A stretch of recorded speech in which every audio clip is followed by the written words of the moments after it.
Nous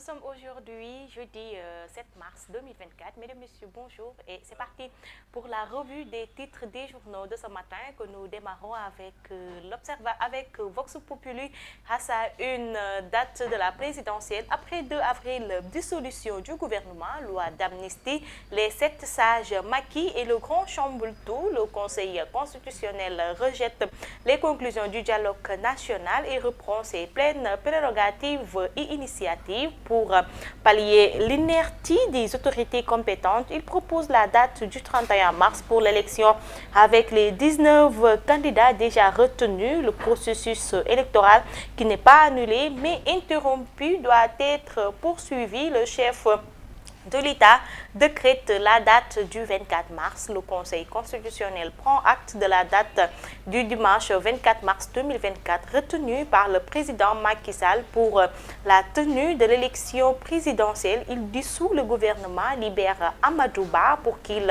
aille en campagne. Macky fait du Dougoutigui chef de Tamba. Son dernier premier ministre, Maître Sidiki Kaba, a donné sa version des faits et abordé ce grand privilège avec l'esprit de responsabilité, d'ouverture et d'apaisement. Pendant ce temps, Amadou Ba, après son départ du gouvernement, fait un communiqué de presse. Je cite: « Je remercie le président Macky Sall de m'avoir confirmé comme candidat de l'APR et de Benno Bokk Yakaar. Je vais dire ce soir me consacrer pleinement à la préparation de l'élection avec toutes les équipes constituées pour une victoire dès le premier tour » à lire aux pages 3 et 4 du journal L'Observateur à sa une, toujours dans la même mouvance que l'autre confrère.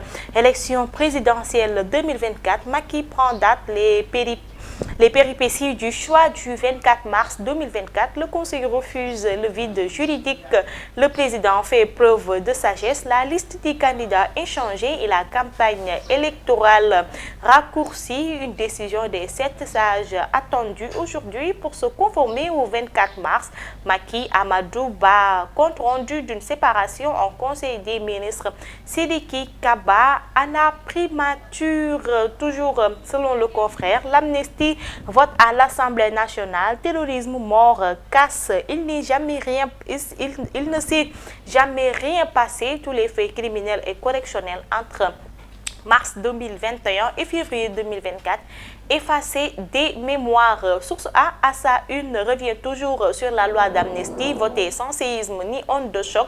Des délits présumés d'hier effacés, les geôles vides de leurs détenus politiques, une indemnisation brandie comme sucette d'or pour les victimes et leurs familles comme au Grand Théâtre.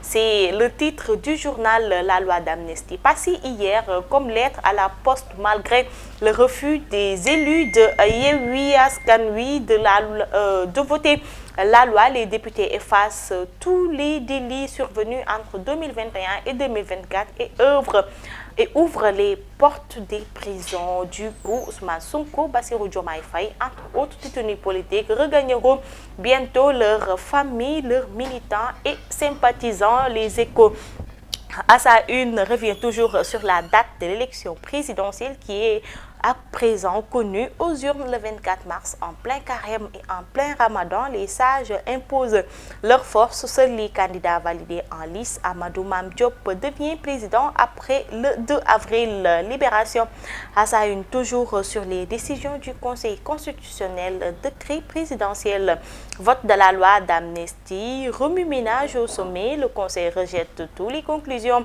du dialogue national et fixe la date de la présidentielle au 31 mars, donne la suppléance à Amadou Mame Diop au-delà du 2 avril. Macky prend acte, dissout le gouvernement et convoque le corps électoral pour le 24 mars. Maître Sidiki Kaba, nommé Premier ministre, donne sa version. Je vais me consacrer pleinement à la préparation de l'élection présidentielle. Le projet de loi voté, les députés de PASTEF votent contre et on termine par le sport. Stade, le quotidien du sport. Europa League, 8e de finale Allez, à 20h, Iliman et Iso se mesurent à Villarreal, la Ligue des Champions, 8e de finale. Retour, City confirme le Real, c'est fait peur agaçant mais redoutablement efficace. Mbappé, toujours indispensable au PSG. Et c'est la fin de cette revue des titres des journaux. Mesdames et messieurs, merci de l'avoir suivi. Restez en fidèle compagnie de nos programmes sur Presse Afrique TV et retrouvez-moi dans quelques